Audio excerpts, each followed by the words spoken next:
Meanwhile, Kiev has turned the tide of the war in Ukraine in the early days of September. It's been over a month since the Ukrainian forces began pressing ahead with their advances in the east.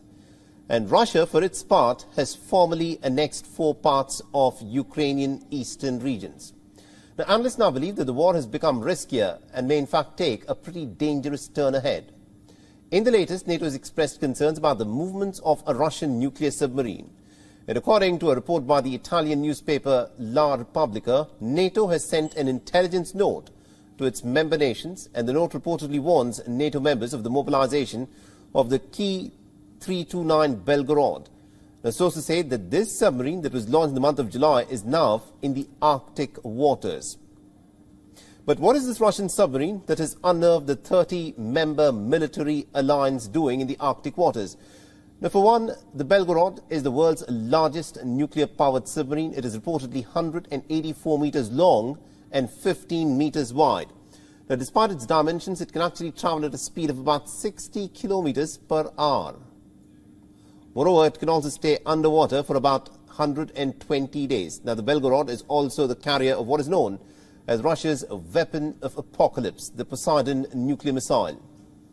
The NATO is suspecting that Russia is in fact testing the Poseidon missile. The super torpedo is an unmanned underwater vehicle, more like an underwater drone. And reports say that it is capable of traveling up to 10,000 kilometers in terms of distance underwater before exploding near the coast, causing what is being described as a radioactive tsunami. In the month of March in 2018, Russian President Vladimir Putin had unveiled new super weapons. The Poseidon missile was one of them. The intercontinental nuclear-powered and the nuclear-armed autonomous torpedo adds a whole new dimension to nuclear deterrence.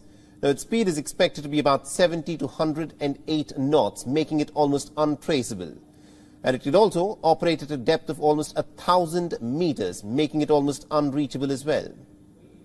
Now, experts say that it is completely a new type of a weapon that can be launched from even under polar ice caps. And this, of course, will make the Western navies to develop new countermeasures that at this point of time that they presently lack.